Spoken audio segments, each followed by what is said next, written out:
Your Lifestyle. Assalamualaikum, selamat malam rekan Afam. Gimana kabar rekan Afam malam hari ini? Kembali lagi Fadli menyapa ruang Anda rekan Afam, tepatnya di 17 April 2024. Dan di pukul 20 hingga 21 nanti, kita masih ada dalam talkshow bersama dosen UIN Sahada Kota Padang Sidimpuan rekan Afam.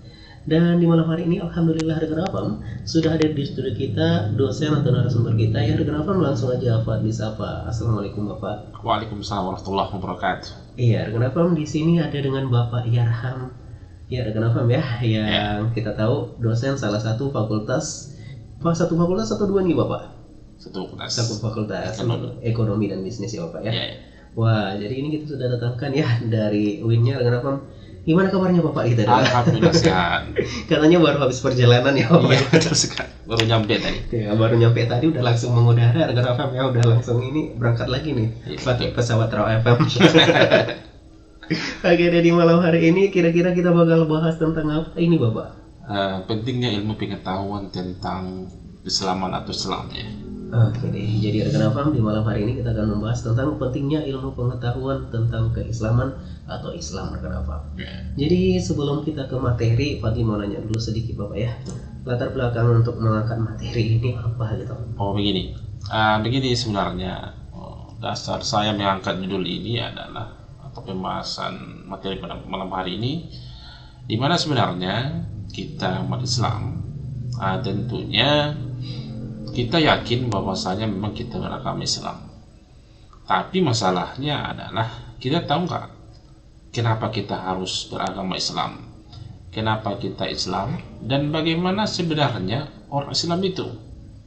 Jadi dalam posisi ini seharusnya, makanya malam hari ini saya ingin menjelaskan bagaimana sebenarnya terkait dengan ilmu pengetahuan tentang keislaman, karena banyak ya, masih banyak barangkali masyarakat kita yang tentunya kalau ditanya apa agamamu, ya agama saya Islam. Tapi masalahnya ketika ditanya kenapa Anda Islam, dia tidak bisa menjawab. Contohnya juga misalnya kenapa Anda harus beribadah kepada Allah Subhanahu wa taala, dia pun tidak mampu menjawab. Makanya ada istilah Islam KTP ya. Karena dia tidak tahu sebenarnya arah dan tujuannya kemana. Namun kalau ditanya apa agamamu, ya Islam. Kalau dia dibilang misalnya tidak Islam, ya dia marah. Tapi masalahnya ketika ditanya mampu nggak dia mempertanggungjawabkan keislamannya itu. Ini yang menjadi tanda petik ya, yang perlu mungkin kita bahas pada malam hari ini. Mungkin itu barangkali. Oke deh, jadi rekan Afam ya, kalau tiba-tiba ditanya pertanyaan kayak gitu juga Fadli sebenarnya agak susah menjawabnya ya kan? Karena gimana ya, untuk ibadah sendiri masih sering bolong rekan Afam ya. Aduh, jadi malu ini rekan Afam ya. Tapi insya Allah kedepannya diperbaiki deh gitu ya. Jadi di sini Fadli mau nanya dulu untuk narasumber kita ya rekan Afam. Bagaimana sih yang dimaksud dengan ilmu pengetahuan tentang Islam ini Bapak? Ya begini, seperti yang saya sampaikan tadi, sebenarnya begini ya. Sehari-hari memang kita melewati kehidupan ini tentunya berkaitan dengan baik itu dari sisi sosial, baik dari sisi agama, dari sisi ekonomi, politik dan sebagainya, tidak terlepas dalam kondisi di mana kita ini adalah beragama Islam. Karena apa? Karena perlu kita ketahui bahwa Islam itu seharusnya kita pahami apa-apa saja seharusnya yang harus kita lakukan dan wajib kita laksanakan tentunya setiap hari. Contohnya begini, terkait dengan ilmu pengetahuan tentang Islam misalnya, kalau ditanya apa itu Islam, Islam ini kan berasal dari kata salama. Salama itu artinya selamat. Jadi agama Islam ini adalah agama yang selamat gitu ya. Kalau ditanya agama yang damai, iya juga. Agama yang terbuka kepada siapa saja, iya juga. Jadi maknanya adalah ketika seseorang itu dikatakan Islam, seharusnya pada dasarnya dia harus mampu bertanggungjawabkannya. Karena apa? Karena dijelaskan bahwasanya apabila, bahkan itu dijelaskan dalam surah ya, disebutkan dalam surah Al-Isra ayat 36 sebagai berikut, dan janganlah kamu mengikuti apa yang kamu tidak mempunyai pengetahuan tentang itu. Ini sudah jelas disebutkan dalam surah Al-Isra ayat 36. Kenapa Allah mengatakan ini dalam Al-Quran? Supaya kita mencari, ya. Supaya kita mau belajar. Jangan hanya menerima dan mendengar saja, tapi tidak tahu apa dasarnya. Ketika seseorang tidak melaksanakan, atau mohon maaf saya sampaikan, ketika seseorang itu mengikuti sesuatu, ya, sementara dia tidak tahu dasarnya, dia mengikuti itu dinamakan dengan taklid. Itu dia. Jadi taklid ini adalah mengikuti sesuatu yang tidak tahu dasar hukumnya. Seperti yang saya sampaikan tadi, kenapa Anda sholat? Dia tidak tahu dasarnya apa. Kenapa Anda puasa? Dia nggak tahu. Apa manfaat sholat dan puasa itu? Dia pun tidak tahu. Jadi itu dinamakan dengan taklid. Apakah taklid ini boleh? Boleh. Ya, itu boleh. Tapi seharusnya yang baik itu namanya adalah ittiba. Ittiba itu adalah mengikuti sesuatu dan dia mengetahui kenapa dia melakukan itu. Nah, itu ittiba namanya. Jadi seharusnya kita harus berprinsip yang sifatnya adalah ittiba, bukan taklid. Makanya ada namanya taklid buta. Taklid buta itu adalah fanatisme, di mana seseorang itu terlalu fanatik terhadap sesuatu, sementara dia tidak tahu dasarnya apa. Pada dasarnya seperti itu. Misalnya nih, yang lagi hangat-hangatnya misalnya Pilpres kemarin. Jadi dia mengikuti itu, hanya bisa dikatakan dia mendapatkan informasi itu di Lepau, di Kedai. Dia tidak tahu dasarnya dari mana, sehingga mereka berdebat tentang itu. Dia tidak tahu dari mana asal-usulnya itu, kenapa dia memilih itu, misalnya apa yang dia tonjolkan dari itu, apakah dia memilih itu karena ada uang yang diberikan kepadanya, dan lain sebagainya. Dia tahu nggak apakah orang ini baik atau tidak. Nah, itu dia. Ini yang perlu kita cari. Dia ini orang baik atau tidak. Nah, itu dia. Kalau kita terjebak pada sesuatu yang tentunya tidak kita ketahui dasarnya dari mana, pendidikannya seperti apa gitu ya, perangainya seperti apa, sikapnya seperti apa, apakah dia misalnya kita bilanglah pelaku korupsi dan lain sebagainya, ya bagaimana kita menjadikannya sebagai seorang pemimpin. Contoh nih, ini contoh. Jadi makanya kita tentunya, apalagi sebagai umat muslim, makanya dijelaskan Islam itu berbeda dengan beriman. Iman itu beda dengan Islam. Jadi begini, maka dijelaskan dalam Al-Quran. Bahkan pada bulan puasa kemarin gitu ya, seperti ayat mengatakan, ya ayyuhalladzina amanu kutiba alaikumussyam. Hai orang-orang yang beriman. Dia tidak menyebutkan ya ayyuhal muslimun. Dia tidak menyebutkan hai orang-orang muslim, tidak. Hai orang-orang Islam, tidak. Dia menyampaikan, Allah menyampaikan itu, hai orang-orang yang beriman, diwajibkan atas kamu berpuasa. Dia tidak mengatakan itu. Kenapa dia tidak mengatakan ya ayuhan nas, hai sekalian manusia? Atau seperti yang saya sampaikan tadi, misalnya ya ayyuhalladzina amanu, atau ya ayyuhalladzina amanu kutiba alaikumussyam, atau ya ayyuhal muslimun misalnya. Kenapa dia tidak mengatakan itu? Dasarnya adalah karena Allah meyakini orang yang berpuasa itu pasti beriman. Tapi banyak orang yang Islam tapi tidak berpuasa. Nah, ini masalahnya. Jadi intinya adalah sebenarnya, makanya ini perlu saya sampaikan, supaya kita berislam ini tidak neko-neko, asal ikut doang gitu ya. Kalau bahasa tafsirnya ini air lalu batu so gitu ya, air mengalir begitu saja, kita tetap di situ, tidak bergerak sama sekali. Nah, gitu ya. Jadi seharusnya hidup ini pun harus mengikuti perkembangan zaman, karena Islam ini pun ya dia pasti mengikuti perkembangan zaman. Bahkan itu jelaskan dalam Al-Quran. Karena Al-Quran itu pun tidak pernah ketinggalan zaman. Bahkan pada ribuan tahun selanjutnya pun dia sudah membahas itu. Dan terjadi hari ini. Mungkin contohnya sudah banyak. Mungkin itu barangkali ya. Iya, jadi itu dengan Afam ya. Betapa pentingnya ilmu pengetahuan tentang Islam ini. Ya. Jadi di sini kembali Fadli mau nanya dulu kepada narasumber kita, bagaimana sih cara kita untuk memperdalam pengetahuan kita tentang Islam ini, Bapak? Mungkin dari tadi kita udah bahas ini ya tentang kita harus cari tahu gitu ya kan, Pak. Jangan hanya sekedar Islam KTP doang, jangan Islam ini Islam karena faktor keturunan doang gitu ya kan. Ya, betul. Kayaknya kita banyak yang faktor keturunan sih.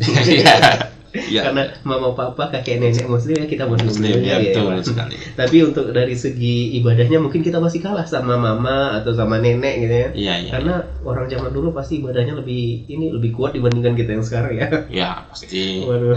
Jadi malu banget gitu. Karena kalau dipikir-pikir belakangan ini yang jadi syekh aja udah mulai dikit gitu. Iya, betul. Ya, jadi bagaimana sih cara kita untuk memotivasi diri kita dulu gitu, Bapak? Ya, baik. Jadi begini, kalau ditanya motivasi ya pasti dari diri kita sendiri ya, pastinya dari awal dari diri kita sendiri. Yang pastinya yang pertama ya mau belajar sih, itu pastinya. Kalau tidak ada niat dari awal ya itu tidak akan bisa sama sekali. Yang penting niat mau untuk belajar, niat mau mendengar, niat mau bertanya, seperti itu. Makanya banyak orang yang mau mendengar tapi tak mau bertanya. Nah, ini banyak juga nih. Dia mendengarkan saja apa yang dikatakan gurunya, itu yang paling benar. Kalau guru yang lain dia nggak mau mendengarkan, karena dia merasa itu guru itu yang paling bagus, dan itu tidak bisa. Makanya ya sifatnya ya kita sebagai umat Islam juga harus fleksibel gitu ya. Kita harus menerima masukan. Jangan kita menganggap apa yang kita sampaikan itu yang paling benar. Belum tentu apa yang disampaikan guru kita itu benar. Makanya kita harus mencari kebenaran, titik kebenaran itu sebenarnya dari mana. Misalnya begini nih, contoh. Dulu kita pas SD ada guru agama kita mengajarkan seperti itu. Contohnya begini. Kalau boleh ditanya misalnya, saya tanya dulu, misalnya ini Bang Padli ya, apa itu, atau saya tanya dulu, rukun Islam yang ketiga itu sebenarnya apa? Rukun Islam yang ketiga itu apa ya? Padli kayak yang lupa. Tentunya begini. Dulu rukun Islam yang jelas ketika kita SD, ketika disampaikan oleh guru kita itu adalah puasa. Iya. Puasa. Ya nggak? Iya. Pasti puasa itu. Tapi ketika kita belajar, apalagi saya nih, saya pun tahu itu ketika saya sudah kuliah. Kan saya cari tahu, karena pernah ada dosen menyampaikan sama saya, alhamdulillah dosennya masih hidup sekarang. Kalau ingin jadi mahasiswa, jangan menerima atau mendengarkan saja. Cari tahu kenapa Anda melakukan itu, dan itu motivasi saya sebenarnya dari dulu sampai sekarang, sehingga saya sangat tertarik membaca, bertanya sama dosen-dosen juga, dosen senior dan lain sebagainya yang berkaitan ya langsung dengan tentunya materi yang kita tanya gitu ya. Saya sangat tertarik. Kenapa seperti itu? Misalnya begini, ketika ditanya tadi terkait dengan misalnya adalah rukun Islam yang ketiga adalah puasa. Sementara rukun yang ketiga itu kan, Islam yang ketiga itu bukan puasa, itu zakat. Ketika ditanya, ini saya tanya juga sama isu saya misalnya, rukun Islam yang ketiga itu apa? Saya tanya, mereka tidak jawab puasa sebenarnya. Ada yang jawab iya, yang tidak gitu ya. Lalu ketika ditanya, kenapa Anda menjawab yang rukun Islam yang ketiga puasa? Yang ketiga itu ya, karena apa? Duluan kita puasa, baru zakat katanya. Kan gitu ya, itu logikanya tuh. Karena setelah puasa baru bayar zakat di materinya gitu ya. Gitu. Soalnya kalau ditanya, mungkin logika berpikirnya demikian. Tapi sebenarnya dasarnya kan bukan itu. Yang ketiga itu kan zakat. Mahwal Islam gitu ya kan, asyhadu alla ilaha illallah wa asyhadu anna muhammadar rasulullah wa aqimus shalah wa atuz zakat. Nah, gitu ya kan. Bukan wasumur Ramadan, nggak ada yang ketiga gitu. Nah, itu kan udah jelas. Kenapa sebenarnya yang ketiga? Misalnya begini. Karena rukun Islam itu sebenarnya dari yang paling wajib sampai yang sederhana itu. Kalau bisa dibaca. Yang pertama adalah kalau kamu dianggap Islam, kamu harus bersyahadat. Itu yang pertama. Yang kedua, kalau kamu Islam, kamu harus sholat. Karena kunci dari segala aspek kehidupan ini sholat. Kalau kunci sholat itu nggak bisa kita laksanakan, ya surga jauh dari kita. Karena kuncinya itu sholat. Iya, yang agamanya gitu ya Pak. Iya. Kemudian kan itu paling wajib itu. Yang ketiga adalah zakat. Kenapa zakat yang ketiga? Kenapa nggak puasa? Karena zakat itu dari lahir pun kita sudah diwajibkan. puasa enggak kan? Enggak. Enggak ada orang baru lahir itu langsung puasa, enggak ada. Nah itu.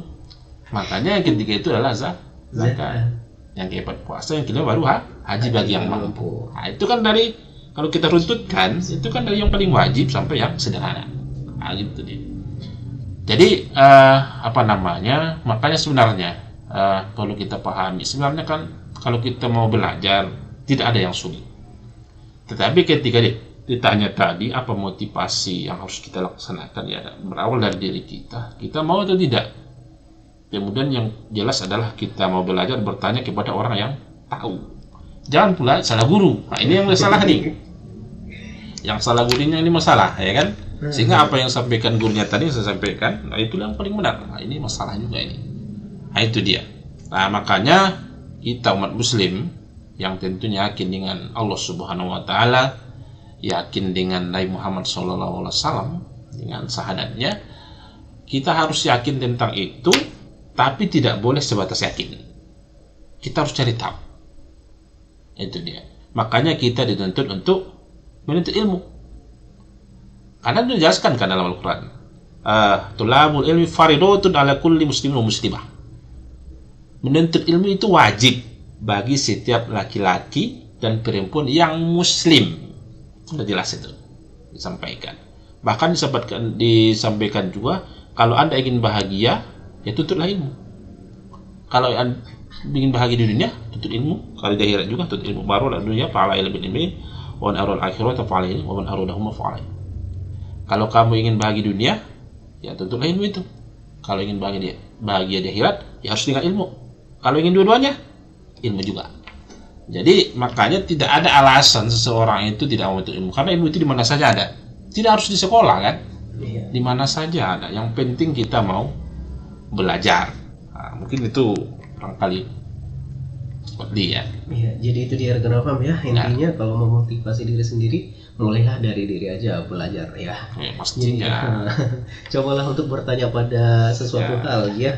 Jangan hanya mendengarkan tapi cari pembuktiannya. Kadang-kadang guru kita juga mau ngetes kita gitu ya, ya Pak ya. Kadang-kadang guru kita juga mau ngetes gitu kan. Sejauh mana sih gitu kan. Betul. Jadi itu dia rekan Afam, jangan lupa tuntut ilmu dan teruslah bertanya rekan Afam. Jangan diterima mentah-mentah juga gitu. Jadi itu dia rekan Afam, kita break dulu sejenak, jangan kemana-mana, stay tune terus di 105 Afam, Your Lifestyle. 105 Afam, Your Lifestyle. Ya rekan Afam, kembali lagi Fadli menyapa ruang dengar Anda rekan Afam. Tadi kita udah bahas beberapa hal tentang ilmu pengetahuan tentang Islam ya rekan Afam ya. Di sini kembali kita lanjutkan untuk talkshow kita di malam hari ini bersama narasumber kita, masih bersama Bapak Yaham ya rekan Afam ya. Dan di sini langsung aja Fadli tanya kembali ya Bapak ya.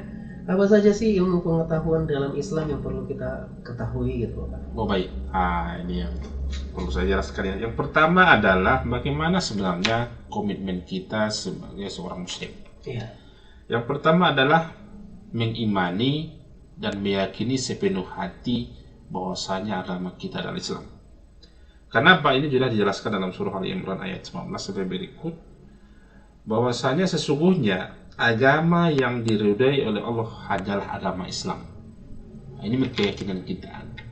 Tidak ada yang agama yang diridhai kecuali Islam. Ini menurut keyakinan kita sebagai orang Islam. Dan ini disebutkan dalam surah Ali Imran ayat 19. Bahkan juga disebutkan dalam surah Ali Imran ayat 85, yang artinya adalah barang siapa yang mencari agama selain agama Islam, maka sekali-kali tidaklah akan diterima agama itu oleh Allah, dan dia di akhirat pun termasuk orang-orang yang merugi. Ini pun sudah jelas disebutkan dalam surah Al-Imran ayat 85. Makanya ketika ditanya, ini kan terkadang kita ditanya, yang penting saya Islam, karena Islam itu kan sudah dijamin akan masuk surga. Itu benar. Kalau itu ditanya, apakah orang Islam ini seluruhnya akan masuk surga? Iya, itu pasti.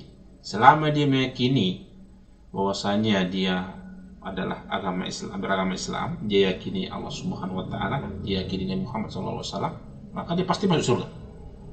Sudah jelas disebutkan dalam Al-Quran. Tapi pertanyaan itu ketika dijawab, yang penting saya Islam, kan itu sebenarnya jawabannya kan kurang bagus, kurang elok gitu ya.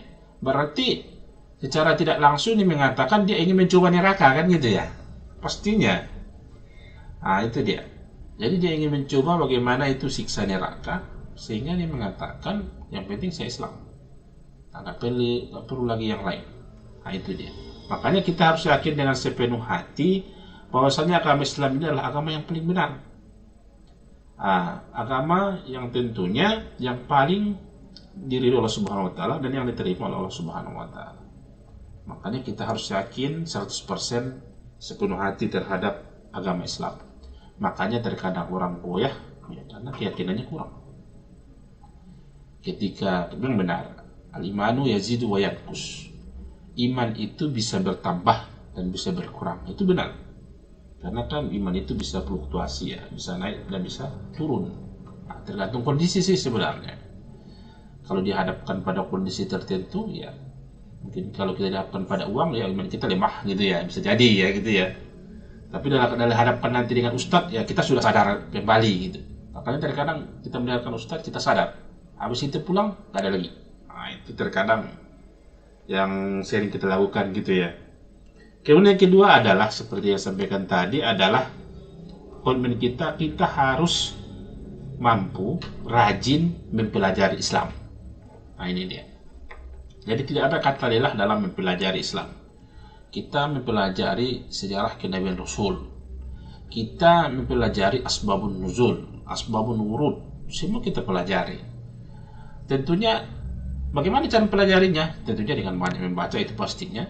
Dan tentunya yang banyak mendengarkan ia juga. Kemudian banyak bertanya seperti yang saya sampaikan juga tadi ya juga. Makanya semua aspek ini harus kita laksanakan. Kalau tidak ya komitmen kita sebagai seorang muslim itu ya lemah gitu ya. Kemudian yang ketiga adalah dalam aspek ini tentunya adalah kita berharap dalam bentuk dakwah gitu ya. Yang ketiga itu adalah dalam bentuk dakwah. Bahwasanya kegiatan yang bersifat menyeru, mengajak dan memanggil orang untuk beriman dan taat kepada Allah Subhanahu wa taala dengan garis akidah, syariat dan akhlak Islam. Maksudnya begini. Memang sudah dijelaskan dalam Al-Qur'an bahwasanya kita harus bagaimana rahmatin dalam pasal Ghazan Qalbi. Ketika kita mengajak seseorang kepada kebaikan, berlemah lembutlah. Sehingga kamu bersikap keras dan berhati kasar, maka jelas mereka akan menjauhi atau jauh dari sekeliling. Itu sudah jelaskan dalam Al-Quran. Makanya menyampaikan kebaikan itu pun tidak bisa bahwasanya harus keras, kasar, itu tidak bisa. Atau bisa kita katakan misalnya ini yang paling benar, itu nggak bisa, itu tidak akan diterima oleh orang. Makanya Nabi pun mengajak orang-orang kafir tentunya pada zaman dahulu dengan lemah lembut. Diajarkan itu dengan baik, dia tontonkan itu dengan baik, dia praktekkan itu dengan baik, sehingga orang-orang kafir itu merasa bahwasanya tergugah hatinya gitu ya ketika melihat Nabi melaksanakan itu. Makanya Nabi pun tidak pernah berkata kasar kepada siapapun.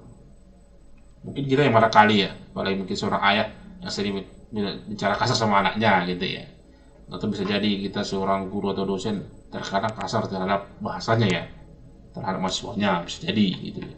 Kalau mahasiswanya mungkin ya bisa jadi kurang akhlaknya gitu. Jadi memang benar seharusnya yang pertama itu lemah lembut. Tapi memang ada kalanya tidak harus dengan lemah lembut. Makanya Nabi pun nggak bisa berlemah lembut saja. Makanya dia sering berperang. Kalau dia memang nggak bisa lemah lembut ya berperang pun boleh kan gitu ya. Makanya dalam aspek ini jelas yang pertama lemah lembut, laksanakan itu. Mudah-mudahan ya tergugah hatinya. Sampaikan yang baik itu di mana saja. Maka jelaskan balagul anni walau ayah. Sampaikanlah itu walau satu ayat. Sampaikan kebaikan itu. Karena itu menjadi ladang pahala buat kita. Kalau dia tidak mau mendengarkan, itu urusan dia. Yang penting kita sampaikan yang baik. Kan gitu ya. Kullukum ra'in wa kullukum mas'ulun ar-ru'yatihi. Jadi Itu yang ketiga tadi. Yang keempat adalah sabar. Kenapa dalam aspek ini kita orang Islam ini harus sabar? Karena memang salah satu kunci bahwasanya kita itu memang beriman sebagai seorang Islam itu adalah kuatnya kesabaran. Dan ini mungkin barangkali yang susah kita laksanakan, sabar. Ya. Jadi memang benar. Wa tawassaw bil haqq wa tawassaw bis sabr. Itu sudah dijelaskan dalam surat An-Nas. Bahwasanya kita harus saling menyeru kepada kebaikan, kebenaran, dan juga dengan kesabaran. Karena apa? Karena kunci kesuksesan adalah memang kesabaran. Kita melakukan apapun itu, melaksanakan apapun dalam aspek kehidupan, ya tentunya dengan kesabaran. Jadi gimana ketika seseorang itu mampu mengendalikan hawa nafsunya, ketika seseorang itu mampu mengendalikan dirinya dari perbuatan maksiat, maka itu adalah bentuk kesabaran, di mana dia mampu untuk menjauhi hal-hal yang negatif. Dan mungkin barangkali hal itu yang pada hari ini yang semakin banyak, ya kita melihat memang benar. Makanya kadang Islam kita ini kurang, keimanan kita itu kurang, karena memang ada aspek, tentunya aspek yang sifatnya eksternal gitu ya. Ada faktor dari luar. Misalnya apalagi kondisi pada hari ini kita melihat canggihnya zaman. Kita bisa mengakses dunia ini dalam genggaman tangan kita. Kita bisa mengakses itu di handphone kita. Kapan saja, 24 jam bisa. Kalau kita mau belajar Islam, bisa di sana. Tidak perlu pada hal yang lain, bisa kita laksanakan di sana. Mungkin barangkali untuk mempertegasnya boleh kita tanya bagi orang yang lebih paham tentang itu. Tapi semuanya kan bisa kita akses. Tapi masalahnya hari ini alat yang kita gunakan itu ya tidak sesuai pada dasar prinsipnya. Makanya ini terkadang kita terlena dengan hal itu, sehingga waktu kita pun habis pada hal-hal yang sia-sia. Kita sia-sia dalam menggunakan media sosial, kita sia-sia dalam menggunakan handphone kita, sehingga kita lebih banyak asik pada hal-hal yang sifatnya negatif, sehingga kita tidak tahu, orang mungkin tidak tahu juga atau tidak sadar gitu ya, atau bisa mungkin barangkali bisa sadar bisa tidak, atau mungkin macam-macam lah. Kenapa saya katakan demikian? Misalnya begini, kita tahu bahwasanya kalau kita main internet itu ada pulsa, dan pulsa itu kita beli, dan bisa jadi itu adalah satu faktor ekonomi orang itu menurun. Dia tidak tahu tentang itu. Kenapa? Karena dia gunakan itu pada aspek yang negatif. Dia gunakan media sosial itu pada hal yang tidak baik. Dia gunakan sosial itu hanya untuk game online saja. Dia gunakan media sosial itu untuk kita bilanglah judi online dan sebagainya. Dan itu tentunya adalah sifatnya negatif. Dan itu tidak baik untuk dilakukan. Makanya kita melihat kawan-kawan kita, bahkan mungkin ada juga sebagian mungkin ya, atau yang lain, mahasiswa kita juga dan lain sebagainya, di mana saja pun berada. Terkadang kita terlalu terlena dengan hal-hal itu. Makanya terkadang kita malas belajar karena asik bermedia sosial yang tentunya tidak bermanfaat. Dan itu mengurangi keislaman kita sebenarnya. Kita tidak sadar. Kenapa? Karena ibadah kita tinggal. Kan gitu ya. Asik di situ, asik nelpon ke sana kemari.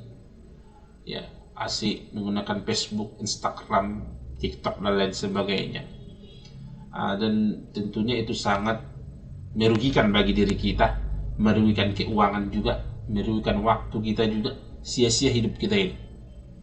Makanya kalau kita tidak bisa manfaatkan itu, ya ini yang menyebabkan kita turun ya keimanan kita itu, atau keislaman kita itu.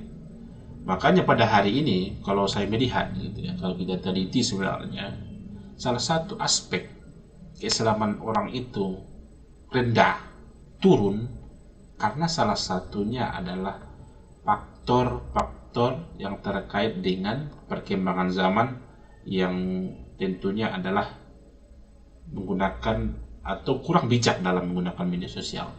Itu sebenarnya. Jadi kita lebih banyak ke sana melihat bukan aspek yang lain. Kita lebih banyak melihat ke sana gitu. Makanya kita harus bijak. Kalau misalnya kita pandai kan memang media sosial itu menguntungkan soalnya media sosial ini. Tapi kalau kita tidak menggunakan itu yang bijak ya rugi. Jadi itu ya.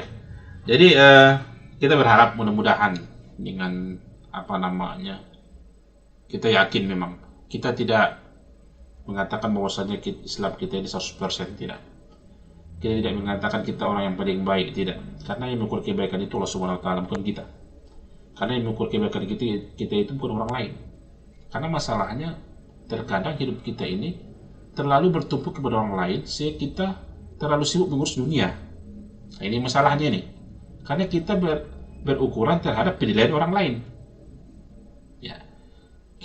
Misalnya begini, rumah kita harus bagus di atas penilaian orang lain. Baju kita bagus atas penilaian orang lain. Kita tidak pernah bertanya dalam diri kita, ini bagus kan di mata Tuhan ini gitu ya. Benar nggak demikian? Jadi kita terlalu sibuk mengurusi pandangan orang lain. Nah gitu ya. Kita sibuk mengurusi supaya nanti kita dipuji. Ya ini jadi masalah.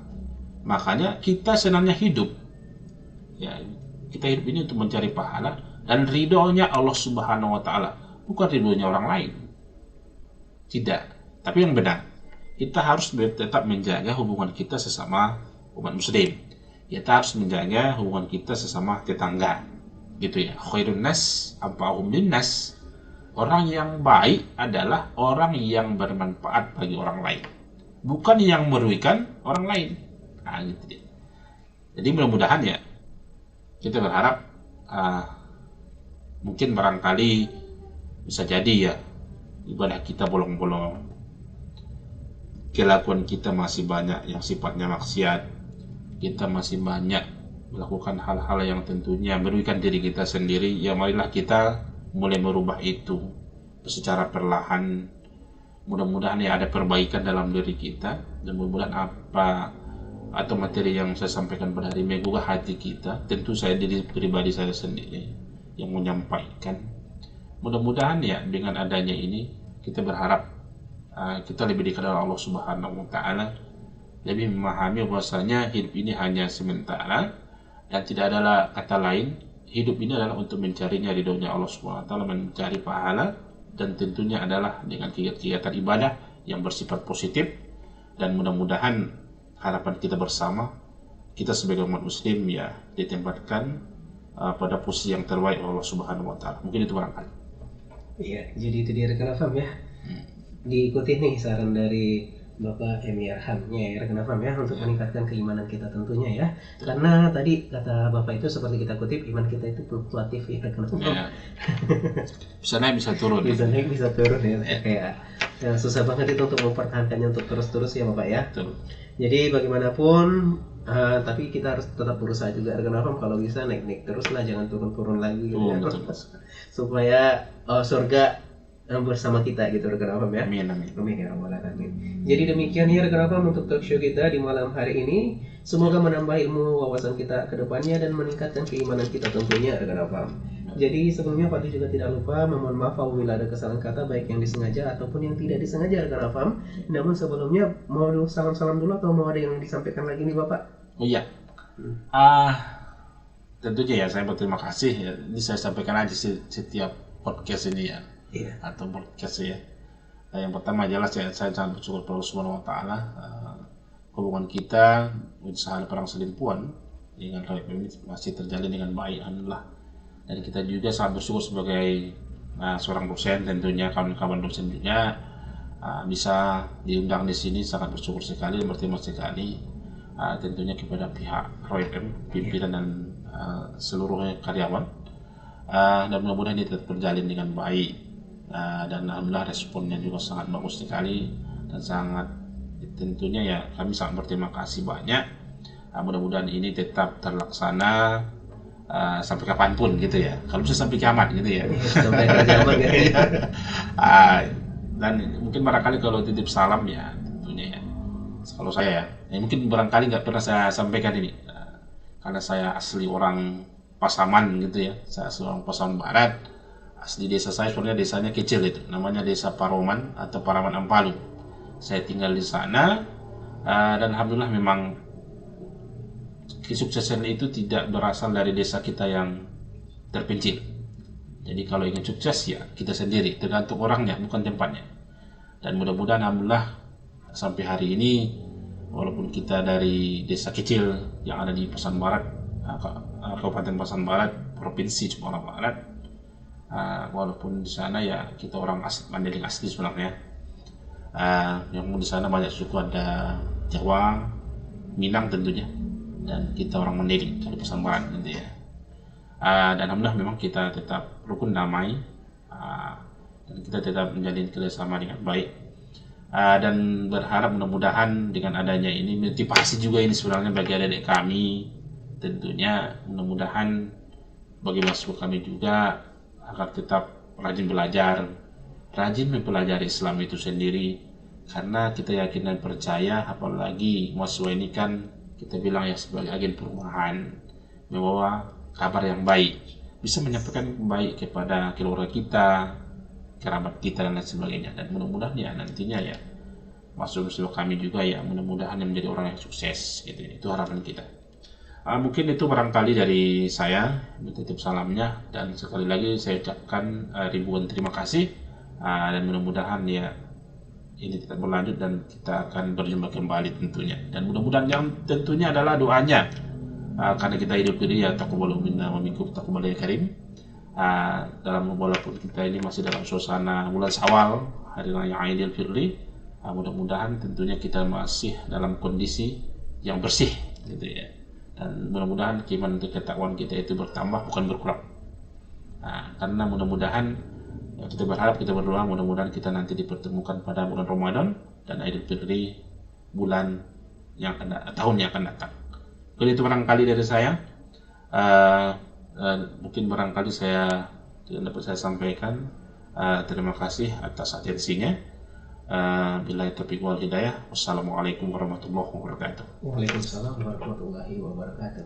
Ya, Rekan demikiannya talkshow bersama dosen kita di edisi kali ini di 17 April 2024. Dan itu dia Rekan, dan terima kasih juga kepada narasumber kita yang sudah memberikan beberapa pengetahuan dan menambah wawasan kita tentang keislaman tentunya Rekan. Dan akhir kata dari Fadli, wassalamualaikum warahmatullahi wabarakatuh.